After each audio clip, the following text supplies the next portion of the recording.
Hey guys! So I thought we'd do something a little different this month when it came to my favorites. So here we are, on a video. Welcome! I'm glad that you're here. Let's start off with some beauty favorites.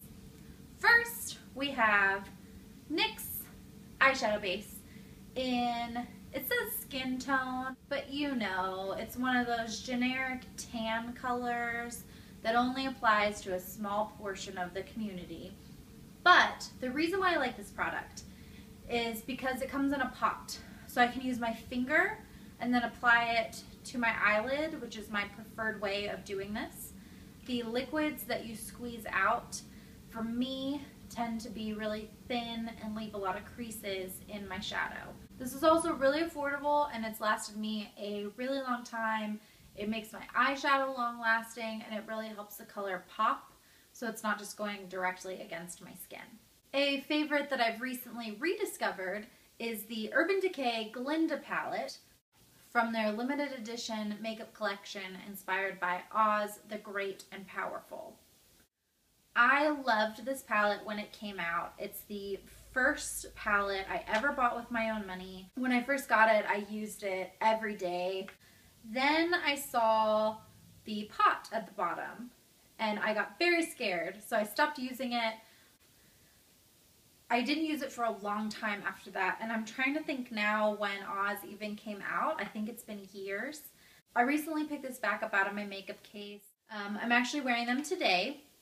Last in my beauty favorites is Hemp's body lotion in coconut and watermelon.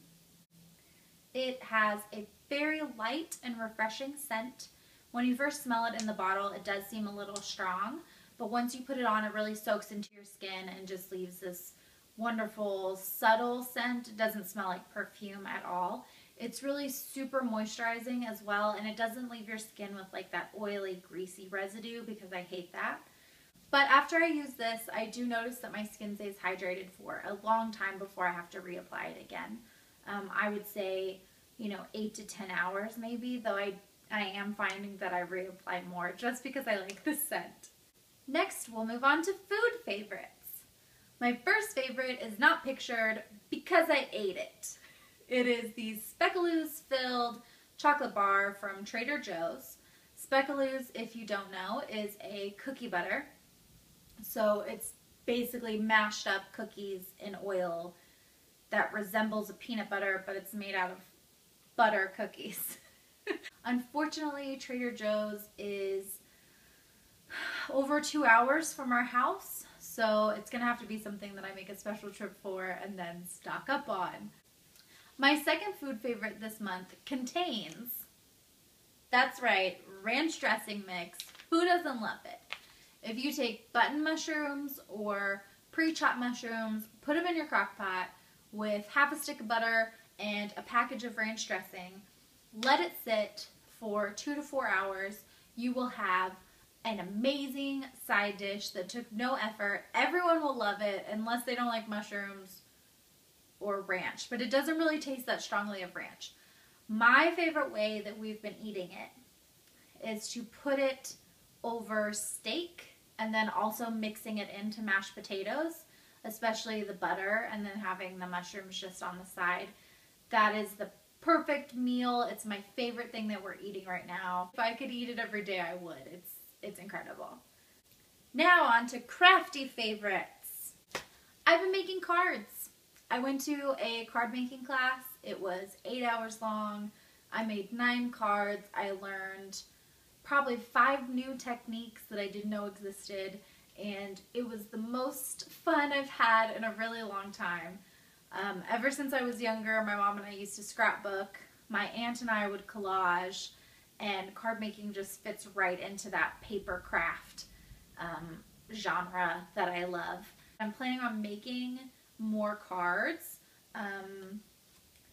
possibly to sell locally, because I really love to do it, and I think that people like buying handmade cards. I'm a very sentimental person, so things that are handmade and you put time into, I think are just extra special.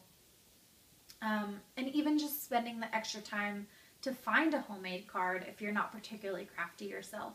My next crafty favorite is a little off season.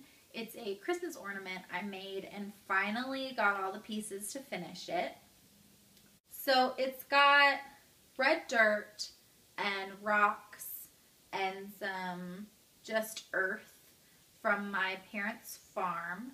If you're from Oklahoma, I think red dirt is very inherent to your history there. So my mom got some dirt for me before I left, and I drove it all the way up to Minnesota, and I found this fillable ornament. Then these silver plaques are actually not blank. On the other side that I'm not going to show you, they have the 2 addresses of where Mike and I have lived together. So the idea is anytime we move, I'll get a new plaque for us.